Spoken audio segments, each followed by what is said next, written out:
우리가 여호수아서를 계속 읽어가는데 12장까지가 이 13장까지가 동편 쪽, 그리고 14장부터는 이제 서편의 땅 분배가 이루어지고 있는데, 사실 14장 이후로 이제 오늘부터 15장 같이 읽고 있는데, 이 15장부터는 지명도 이름도 너무 많이 나와서 사실은 전체를 다 읽기보다는 이제 부분 꼭 필요한 말씀들을 함께 나누고, 여러분 이 여름철에 우리 여호수아서를 깊게 묵상하고 함께 읽으면서 왜 이 이름 하나하나가 여기에 기록됐을까? 그냥 이름은 단순히 기록된 것이 아니라, 사실 오늘 우리가 읽은, 제가 1절에서 19절까지 말씀을 읽었지만 여기에 대부분의 지명들은 아마 구약을 여러분들이 읽어가다 보면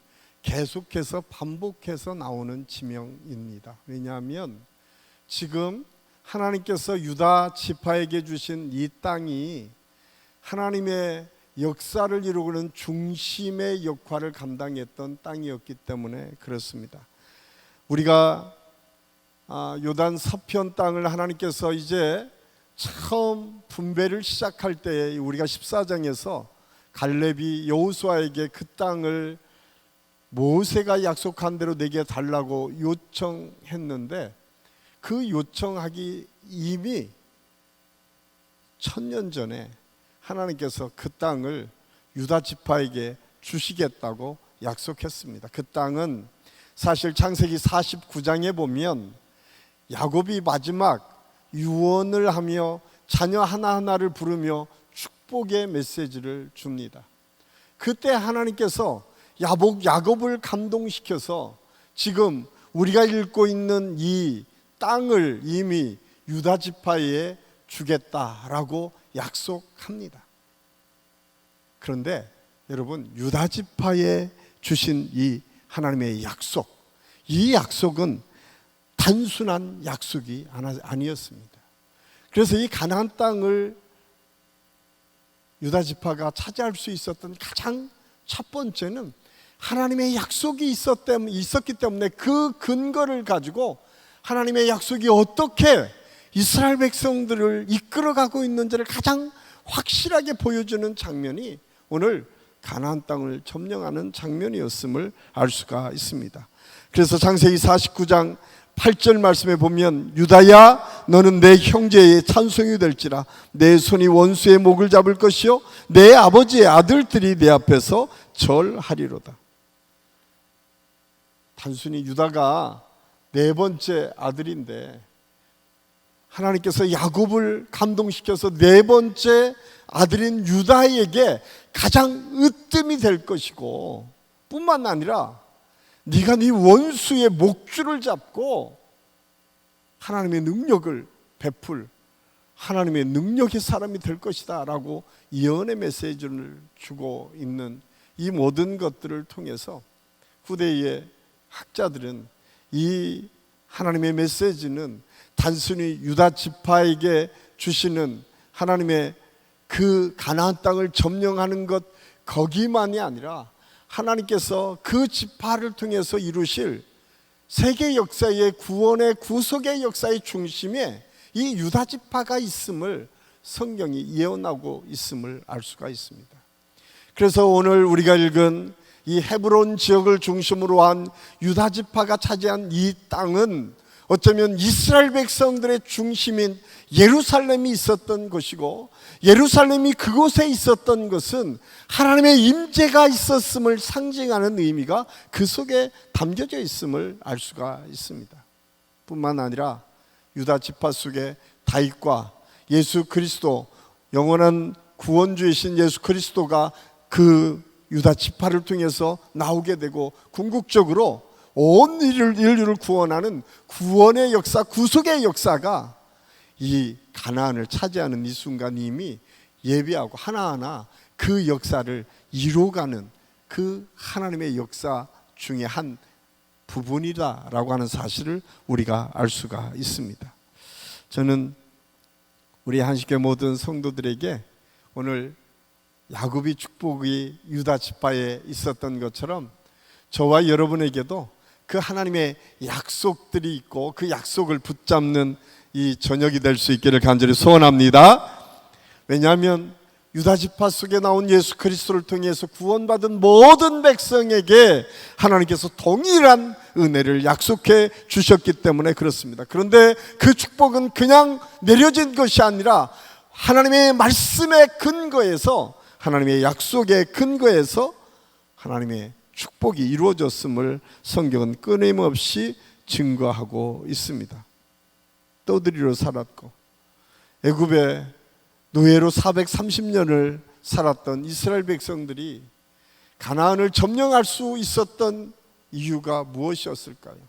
그들이 잘 훈련되었기 때문에, 그들이 강력한 군대가 있었기 때문에, 그들이 똘똘 뭉쳐서 뭔가 가나안을 점령할 힘과 능력이 있었기 때문에가 아니라 하나님의 계획과 섭리 속에서 하나님의 뜻을 이루기 위한 하나님의 계획 속에 이미 가나안에 들어가는 축복이 예정되어 있음을 알 수가 있습니다. 그런데 여기 한 가지 굉장히 중요한 사실이 있습니다. 하나님께서는 그 순간순간마다 이스라엘 백성들에게 꼭 요구한 것이 있어요. 그것은 순종입니다. 아브라함과 모세가, 여호수아가, 갈렙이 하나님 앞에 쓰임받았던 가장 중요한 이유는 순종했기 때문에.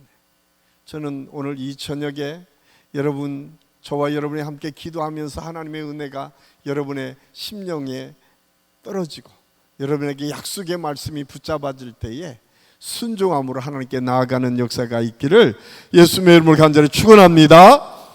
또 하나, 오늘 1절에서 12절까지 말씀해 보면 이제 아주 구체적으로 경계가 하나하나 지어져 있음을 알 수가 있습니다. 그렇습니다. 하나님의 역사는 언제나 경계가 있다라고 하는 사실을 말씀하고 있습니다. 우리는 가끔 그런 생각을 합니다. 무한하신 하나님께서 제한 없이 우리에게 축복을 주시면 얼마나 좋을까. 내가 요구하는 대로 하나님께서 모든 것을 이루어 주시면 얼마나 좋을까라는 생각을 가끔 합니다. 어린 시절에 가난한 사람들은 이 돈 찍어내는 기계라도 하나 있었으면 좋겠다라고 하는 생각을 할 것이고, 어떤 분들은 그냥 예전에는 그런 소설들도 많이 있었던 거예요. 먹으면 계속 나오는, 우리가 오병이어같이 떡을 떼도 계속 떡이 나오는 그런 역사가 있으면 우리가 언제나 배부르게 먹고 살 수 있을 텐데 라고 하는 생각을 할 수도 있습니다. 그런데 하나님께서는 언제나 시작이 있으면 끝이 있고 경계를 두고 계셨음을 성경을 통해서 우리에게 말씀해 주고 있습니다. 하나님의 땅은 더 넓고 좋은 곳에 있는데 그것들을 우리가 더 달라고 요청할 수는 있지만 때로는 하나님께서는 그것을 통해서 우리가 오히려 문제가 될까봐 구분짓고 때로는 가장 필요한 것들만을 주신다라고 우리에게 말씀하고 있어요. 제가 오늘 처음 여러분 찬양 시작했던 가장 좋은 것으로라고 하는 찬양이 언제 나온 찬양인지는 모르겠지만 제 이 말씀을 준비하면서 오늘 그 찬양을 함께 나누어야겠다라고 하는 생각을 가지고 오늘 좀 배우자라고 했는데, 그 찬양을 여러분 아직 다 배우지는 못했지만 우리가 찬양을 함께 하면서 배울 텐데, 거기에 가사가 이렇게 돼 있어요. 내가 알 수 없는 길로, 내가 갈 수 없는 길로 가장 좋은 길로 날 인도하시네. 내가 할 수 없는 일도 나의 주가 이루시네. 가장 좋은 것을 주시는 하나님, 내 생각보다 내 계획보다 더 좋은 것을 주시는 주님, 내 기도보다 내 소망보다 더 좋은 것을 주시는 주님.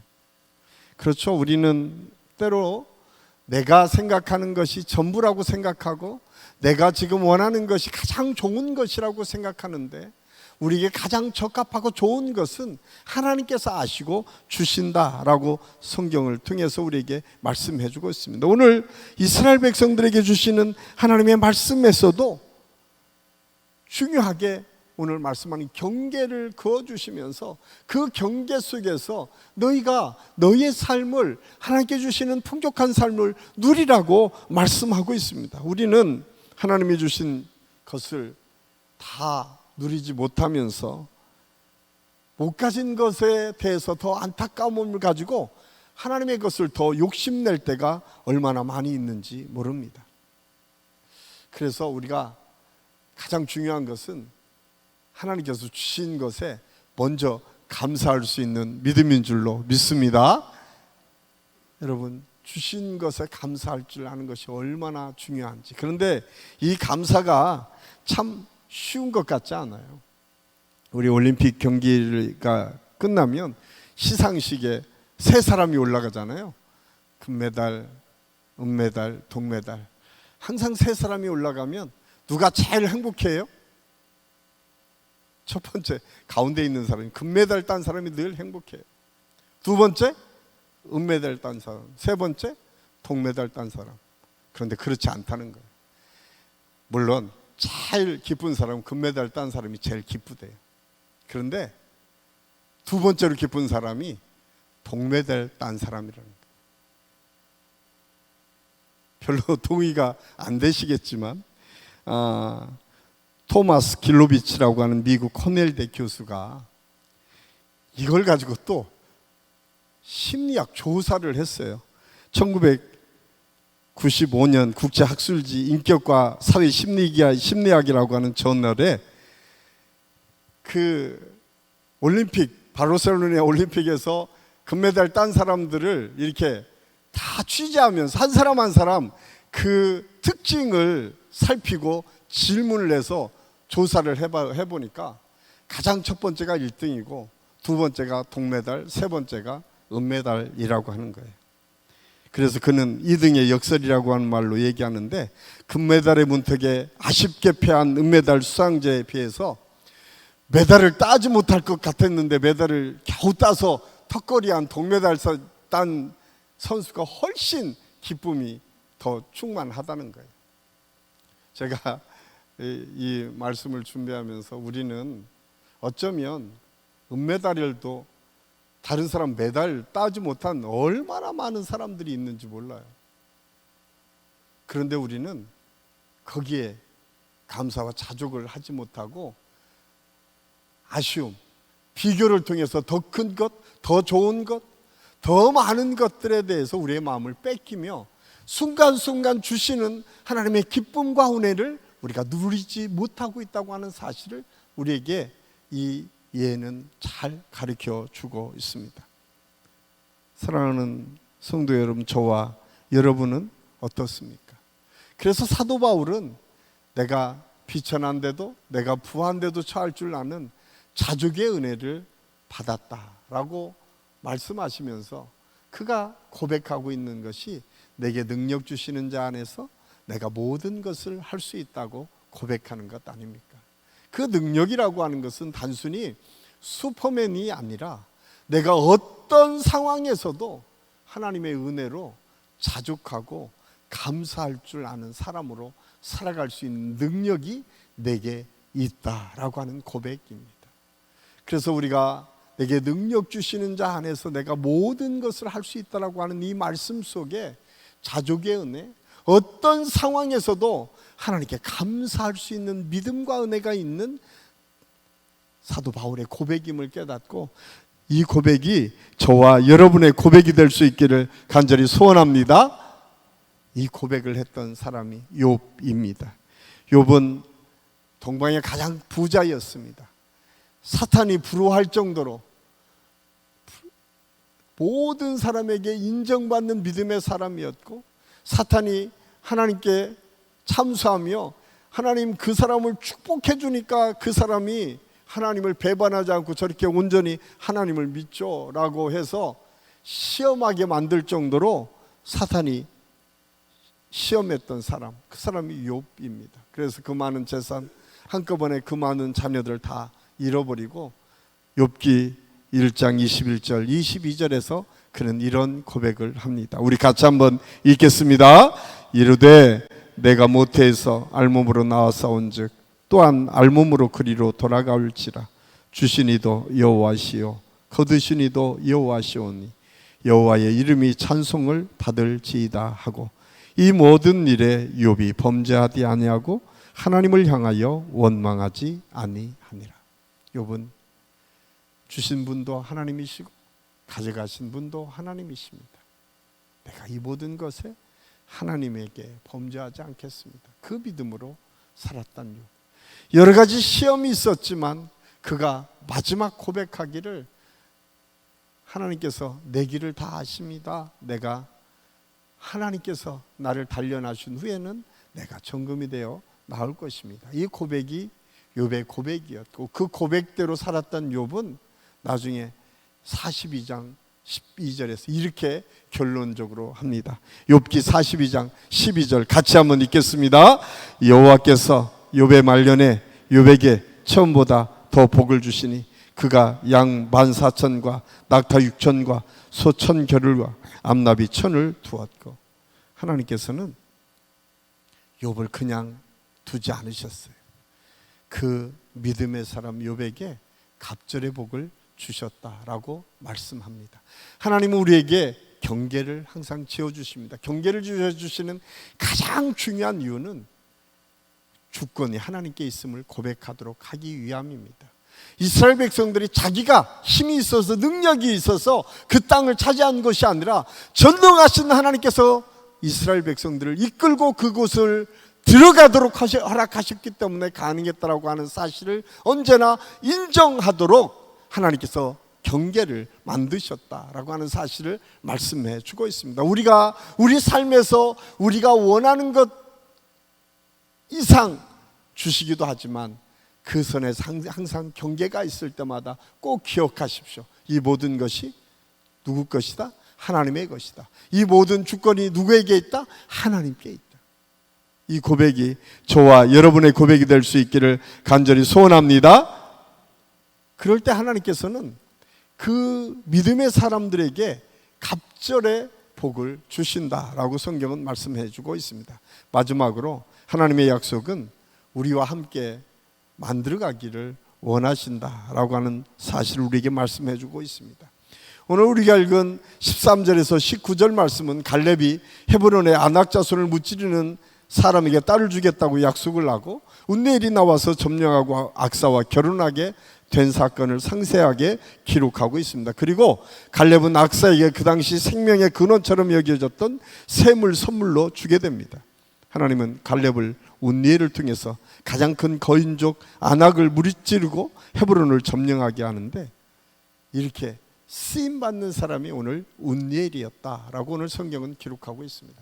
갈렙은 이제 나이가 많아 85세지만 그 땅, 하나님께서 모세를 통해 약속한 그 땅을 내게 달라고 고백하면서 함께 그 땅을 점령해 들어갈 때에 혼자 하지 않고 하나님의 사람들과 함께 그 일들을 만들어 갔다.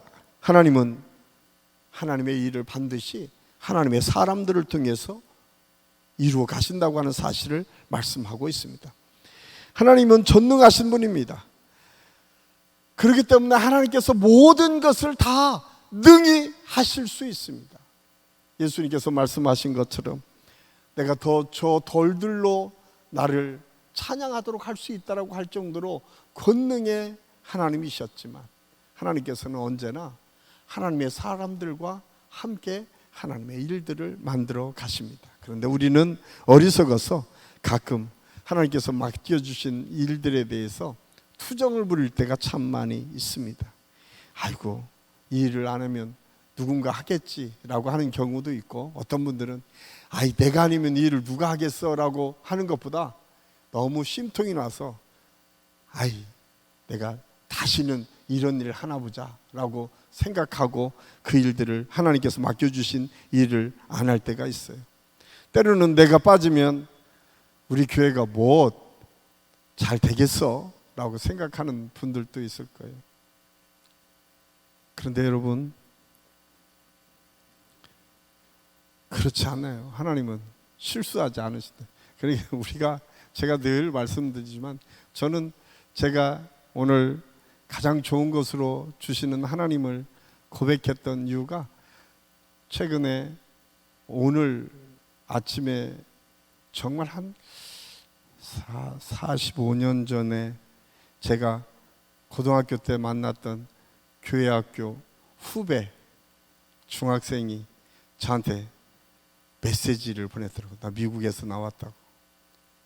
제가 교회 오빠더라고요. 그래서 오빠 보고 싶어요. 딱. 제가 종암동에 있는 교회에서 열심히 중고등부 다닐 때에 제가 고등학생이었고 그 친구들은 중학생이었어요. 바로 옆에 고대가 있어서 저희 교회가 그렇게 큰 교회는 아니었지만 그 교회에 고대 법대생, 지금 이제 목사님 되신 분들이 고대 법대생 중에 4분이나 있어요. 유명한 목사님들도 있습니다. 그분들과 함께 한 시대에 참 열심히 제가 사역을 했었던 그 친구, 그 후배들이 어떻게 제 소식을 알고 저한테 카톡을 보냈더라고요. 나 한국에 왔는데 보고 싶다. 아마 다음 주에 보게 될 텐데, 제가 그 친구들의 이야기를 잠깐 하면서 제가 제 자신을 돌아봤어요. 45년 동안 나의 삶이 어떻게 여기까지 올 수 있었는가. 정말 가장 좋은 것으로 굽이굽이 하나님의 은혜가 아니었던 것이 없다고 할 정도로 참 많은 우여곡절 끝에 하나님께서 저를 여기까지 인도해 주셨습니다. 그 시기에요, 제가 시골에서 고등학교 때부터 유학을 올 정도면 저희 집이 잘 살았겠어요? 못 살았겠어요? 별로 관심이 없으시네. 저희 시골에서 제가 올라와서 서울에서 고등학교를 다녔습니다. 저희 대학교 때는 대학교 대학생까지 3명이었어요. 그 시골에서. 그런데요, 어느 날 하나님께서 그 집을 이렇게 싹 재산을 가져가니까 제가 열심히 대모하고 돌아다니다 보니까 어느 날 우리 집 식구가 다 단칸방에, 옥수동 단칸방으로 올라왔더라고요. 제가 그런 상황 속에 있었습니다. 어느 날 제가 현장이라는 데 들어가서 열심히 해서 그때는 담배도 피고 술도 마시다 보니까 폐결핵에 걸렸어요. 그래서 피를 한 바가지 쏟아. 여러분, 그 폐결핵에 걸리는 걸 별로라고 생각하는데, 사람이 이렇게 죽는구나. 별로 여러분 감동 못 겠지만요, 우리 몸의 폐에 피가 그렇게 많이 쏟아진다는 것을 제가 처음 알았어요. 각혈을 하니까 세숫대에 하나가 각혈이 되더라고요.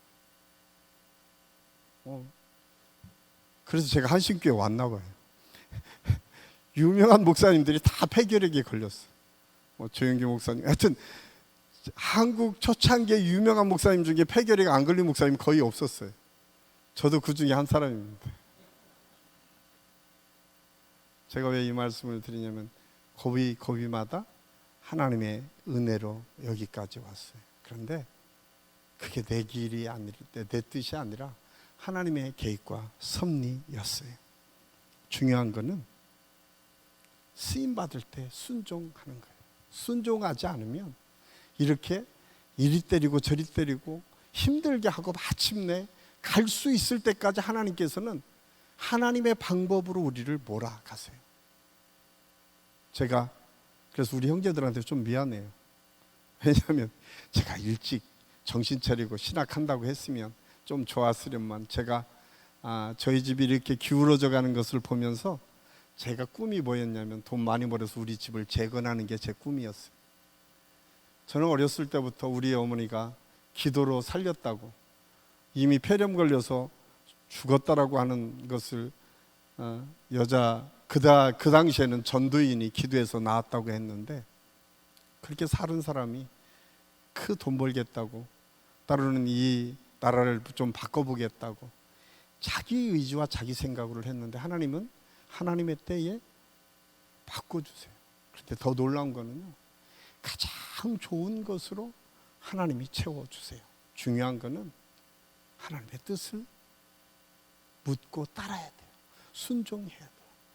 오늘 이스라엘 백성들을 향해서 주님이 끊임없이 말씀하시는 것이 보여요. 내가 너와 함께 하고 싶다는 거예요. 저는 오늘 이 저녁 하나님께서 우리 한 사람 한 사람을 향해서 아주 분명하게 말씀하고 계세요. 내가 너와 함께 하겠다. 이 시대에 하나님께 쓰임받는 것이 은혜고 축복인 줄로 믿습니다. 여러분, 지금이 아니면 여러분 훌쩍 지나가요. 45년 됐던 그 소녀들이 벌써 55 됐대요. 깜짝 놀랐어요. 그렇게 오래전 하나님께서 지금 우리에게 주시는 비전과 꿈을 붙잡는 것이 중요하고, 우리가 할 수 있을 때에 하나님께 쓰임받을 만한 그때가 하나님께서 가장 우리를 사랑하고 또 우리를 통해서 하나님의 역사를 이룰 때라고 하는 사실을 깨닫고, 저는 우리 한식교회 모든 성도들이 이 비전과 꿈을 가지고 주님 오늘 말씀해 주세요. 내가 할 수 있는 것이 무엇인지. 나이가 상관없어요. 갈렙은 85세, 모세는 80세, 그리고 120세가 됐던 모세가 하나님의 부르심을 받는 그 순간까지 그 눈이 쇠하지 않았다고 성경은 기록하고 있는데, 그것이 무엇입니까? 사명자에게 주시는 하나님의 축복입니다. 저는 오늘 이 저녁에 우리 모든 성도들이 그 사명을 붙잡는 은혜의 시간이 될 수 있기를 간절히 소원합니다. 우리가 사명을 붙잡으면 그 사명 때문에 하나님의 능력의 역사를 우리 삶에서 보게 됩니다. 저는 우리 모든 성도들이 오늘 이 저녁에 그런 하나님의 은혜를 누리고 그런 하나님의 축복을 함께 경험하는 은혜의 시간, 축복의 시간이 될 수 있기를 예수님의 이름으로 간절히 축원합니다.